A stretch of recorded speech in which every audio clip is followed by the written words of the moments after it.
Lord Set Goes to Hell. Part 1b. The Setian Ennead of Knossos.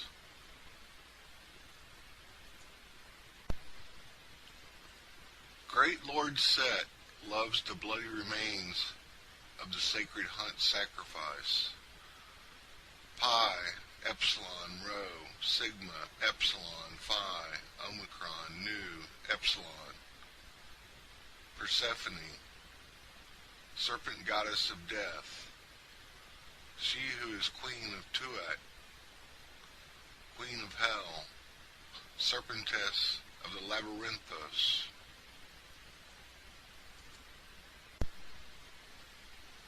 The prehistoric Ennead changes when the Setians settle at Knossos after the war between the moon and the sun. Nyx becomes Dio. Net becomes Demeter, night huntress of the moon and earth goddess of the cavern. Demeter is the goddess of night in future speak. Uranos, the horned hunter of the sun, has his phallus cut off by a harvesting sickle. The golden scythe of Eros.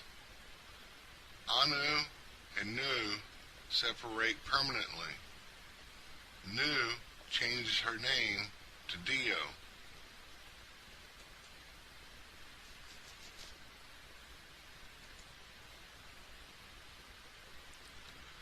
Dio needs a new mate.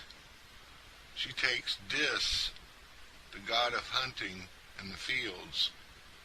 Dis, the god of the mountain cavern underground, for a new lord and master of the animals. Zagreus is his alternate name as the lord of the pasture fields. Later, in future speak, this Zagreus is trimmed to Zeus. Eros gets a new name as well. This son of Demeter takes a new avian totem and is no longer not merely Eros, but he also comes to be known as Knossos, the dark scavenger feeder on death and bones. Krozo, Krozo, Krozo, he calls menacingly above the crop fields of sun-ripening corn.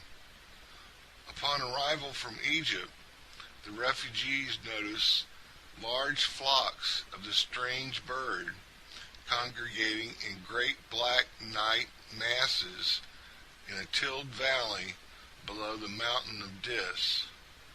So they name their new home after the scavenger of the bones. They name it Knossos, or a place to bury the bones. It is the dark valley of the night bird, and a low hill of the valley is where they choose to build the new palace and town of the scavenger crow of death. The god of love and the evening star gets a new form and takes an additional new place in the diminished Ennead of the Setians. Eros is now to be Kronos Eros, and he replaces his sibling Horus, the hawk of the Upper Nile. And Kronos takes the phallus and scrotum of Uranos with him on the voyage to the new lands of Phaistos' colony. Upon nearing the coast, he throws his grisly prize into the deep salt depths, and up from the bubbling foam that rises from the sinking, bloody member, his sister floats, riding a clamshell upon the wave. It is Eos of the waters and the star of dawn. Even Eos of the world's liquid and moist element, even she is required to absorb a new moniker, replacing the old titular gods left behind. Their sister vulture, Nephthys Nekhbet, was now to be forgotten, she who stayed behind to warm the eggs of the sun. The refugee servants of the moon goddess now make the cooing dove a Venusian creature of love and flight instead, and Eros and Eos are multiplied into the new winged gods of the air, though staying their former selves when the powers of fire and water have need to be called upon. In flight round the holy mountain of Dis, the airs resound with the new krazoos and coos of the crow and dove. Knossos is the home of twilight Kronos, of the beer and the corn, and his sister, Venusian Rhea, she who softly pours the blood of sacrifice in streaming rivulets beneath the earth. Great Lord Set loves the bloody remains of the sacred hunt sacrifice. Pi, Epsilon, Rho, Sigma, Epsilon, Phi, Omicron, Nu, Epsilon. Persephone, the serpent goddess of death, rules the underworld cavern abyss. The great Chthonian Labyrinthos of the torchlit circled stone, far down the stairs Stellosian, in an infernal subterra of Knossos. Lord Set, the son of night, builds his new palace of the Cyclopean Titan walls in the valley of Kronos, upon a hill from which he can observe his ripening corn in the fields of the snake. From the polyglot Egyptians speak of his new island homeland, realm, he takes a new name. He calls himself the Son of Darkness, the Son of Nyx. He is now, henceforth, to be known as Dionysius.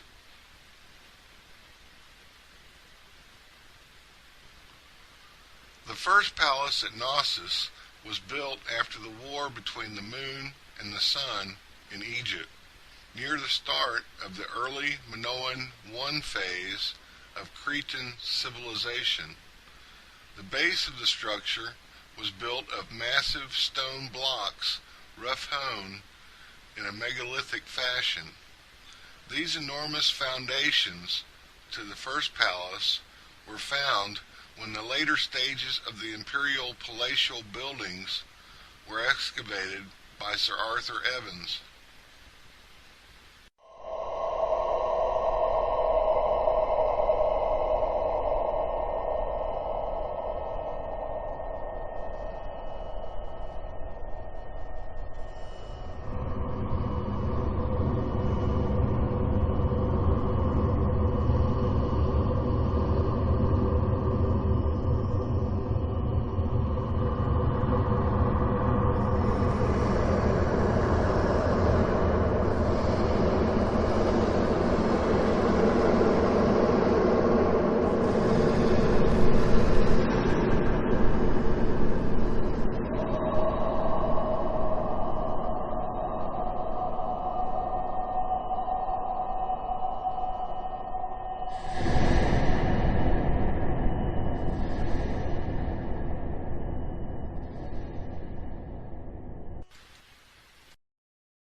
The prehistoric Ennead of Egypt most likely arrived in Crete much sooner than 5000 BAS, when the Scythian refugees disembarked from Lower Egypt. Before the 9th millennium, starting at 9000 BAS, the island of Crete was uninhabited by humans, and since by this date the Neolithic in Egypt had already progressed for some 2,000 to 3,000 years, it seems highly likely that the first colonists were Egyptians. Starting with the Naqada period of the Egyptian Neolithic, there are numerous finds of ceramics from the Nile Valley on Cretan soil.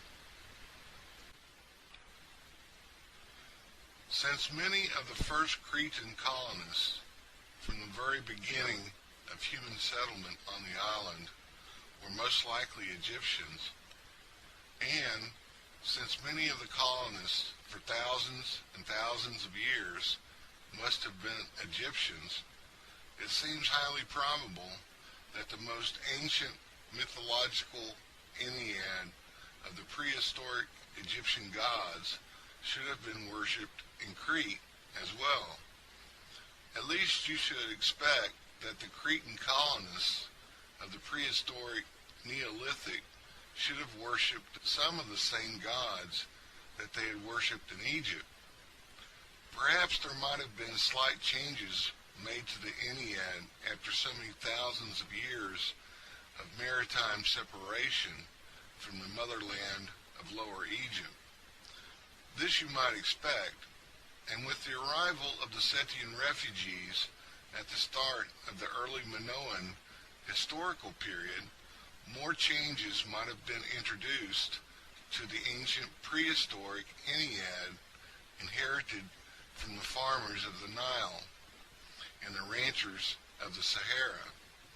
These changes you should expect to favor the gods of night worshipped by the farmers of Lower Egypt, whereas the gods of day, the gods favored by the Upper Egyptian enemies of the Scythians, you might also expect to be excluded mostly from any further acknowledgement by the fleeing refugee Scythian colonists.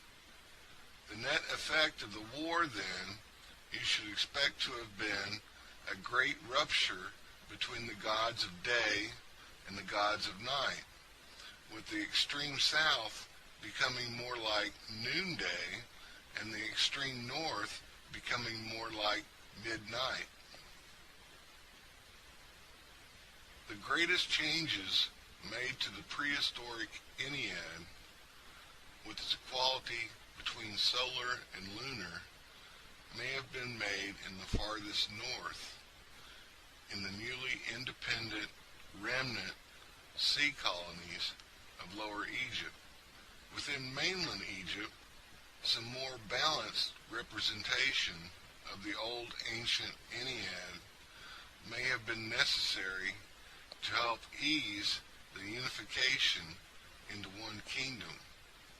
The Heliopolitan and Hermopolitan Enneads of the later dynastic period were then altered to emphasize the role of Khepera as the sun, though they kept the primordial chaos of material night, Nuit, as a subordinate goddess partner of Khepera's solar unity.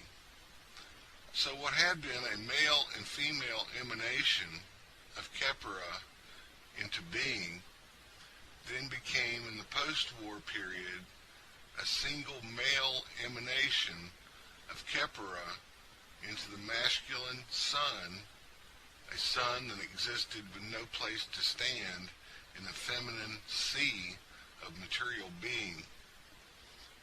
The goddess of primordial being was then imagined to be not one feminine deity, but a sexual pairing of a male and female deity. This was done so the sun god could be made the supreme neuter emanation of Khepera. As the sun god was emphasized in the now solar-led and unified kingdom of the mainland, so were the deities of night emphasized in the former colonies of the northern sea. Only the colonies of the sea had already mainly favored the nocturnal deities of the prehistoric Ennead anyhow. Most of the islanders were swine farmers, and not only was ranching not as important, the islanders had gotten most of their religion from the coast of Lower Egypt, and night had always been supreme there. So the Sethians received a very sympathetic reception when they fled to their former colonies. Not only were colonists already established there from immemorial days before their arrival, they also thought of themselves as Egyptians and were worshippers of Set, Isis, and Night, being swine farmers mostly as they were.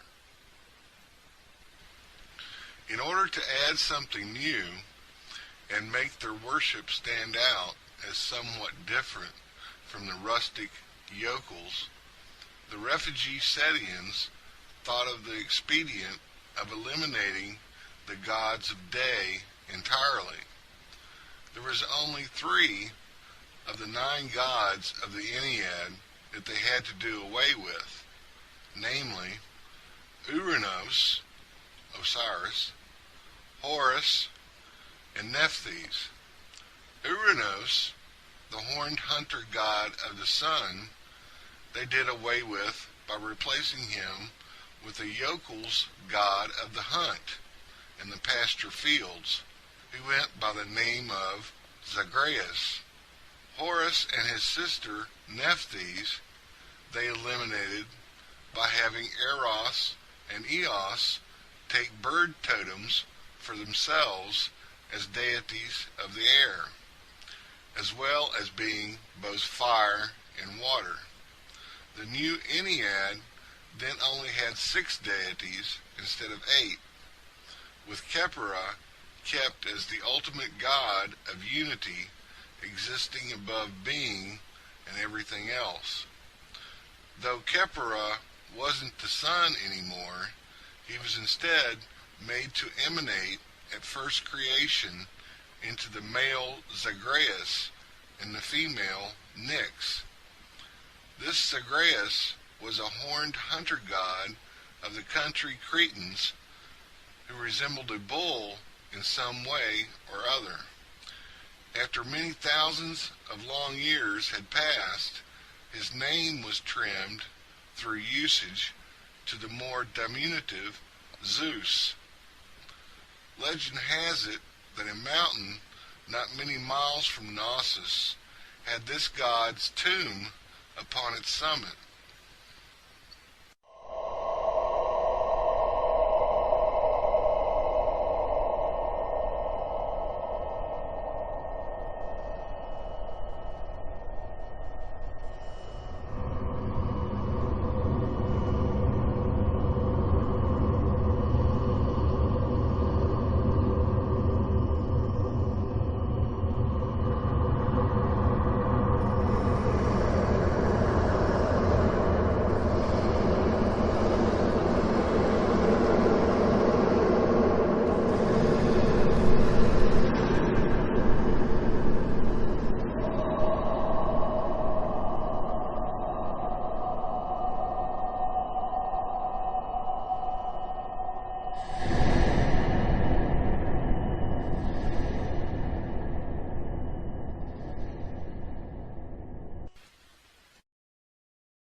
prehistoric Ennead of the first Egyptians was then eventually altered by both sides of the Great War between the sun and the moon.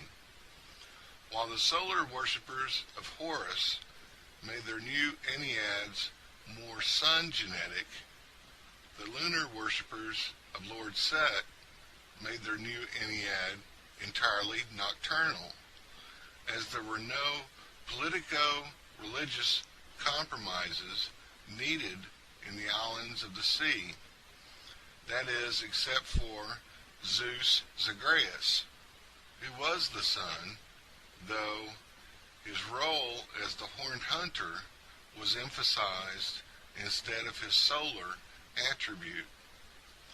Zagreus was the great master of animals and horned beasts on Crete, fulfilling the same role in the new Ennead of night as had Uranos, Osiris, and Anu in Egypt previously.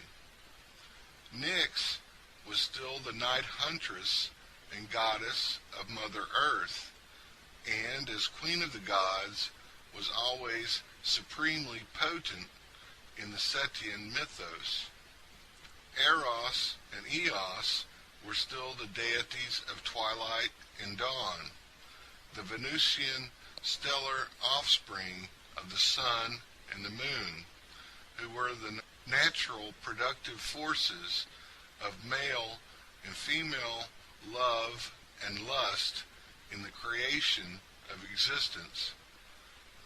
Dionysus, the son of night, and Persephone, his serpentess mate, were the Newspeak incarnations of Lord Set and Queen Isis, and as deities of the crops and corn, were the same supreme monarchs as had always ruled in the supernatural world that was somewhere beyond death. Kronos and Rhea were new alternative names for Eros and Eos in their now additional roles as fowls of the air element, replacing the Setian enemies Horus and Nephthys. Kronos and Rhea were not new deities, they were merely new persona titles for Eros and Eos when they ruled the air. Eros had always been the fire element in Natura, and Eos had always been the water element. Now they were both deities of the air element as well. The earth, of course, had always been the element of Mother Night, and remained so, though her serpent regents, Lord Set and Queen Isis, often ruled in her stead as deities of the earth, the fertile soils, and the caverns of darkness. The Setians changed the old ancient Ennead of prehistoric Egypt, as did the Solarists of the mainland. The later evolution and separation of religions into distinctly different forms of either lunar or solar worship started with this great rupture of the ancient Ennead made by the warring worshippers of Lord Set and Horus. Although later theologies might borrow piecemeal from these great mainstreams or religious fountains of belief, most later systems of myth predominantly follow either one or the other of them in their structure. Later mythic structures are mostly composed of either the moon or the sun. Starting with the first Egyptian colonization of Crete at about 9000 BAS, the beneficial practices and ideas of Egyptian civilization continued to expand into new regions to the north, northeast, and northwest. The islands of the Mediterranean were the first to benefit from this communication and trade with the seafaring farmer colonists. Somewhat later, in the prehistoric New Stone Age of agriculture, the settlements became more far-flung and eventually reached the coasts of southern Europe, from where these benefits continued in their progress into the uncharted, vast unknown of these nearby lands beyond the sea. And then you always had ever-developing networks of trade and communication into the unknown, distant fringe regions surrounding the first Egyptian settlements of colonists and merchants. The later myth of Triptolemus may be a legendary account of this first epic of Egyptian colonization and trade. In the millenniums following the discovery of crop planting near the Nile Valley, the practice of harvesting spread first to the islands and the coasts of the Middle Sea, and then eventually into the farther hinterlands. After Crete and Hellas became agricultural, the new agrarian science came to be known in the Balkans and along the Danube River. Then there followed Germany, Gaul, and the British Isles. The great flow of farming technology starts in the southeast, and then it streams into the central and western areas of Europe. Therefore, the new Stone Age practice of crop raising starts somewhere along the Nile Valley and is progressively then exported first to Crete and Hellas, and then the hinterlands of Europe. You might then expect that there should be other forms of civilizing knowledge and belief that were dispersed by the Egyptian Neolithic kingdoms to a barbarous and primitive Stone Age Europe.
Ooh, ooh,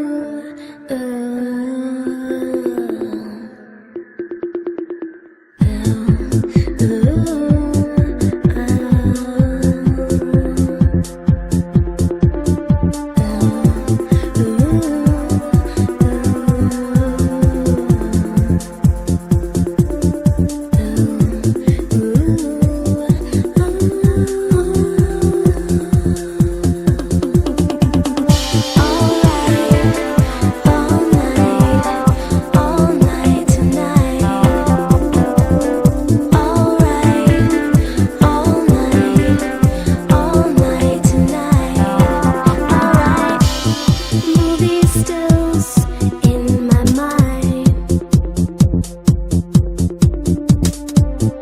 I look where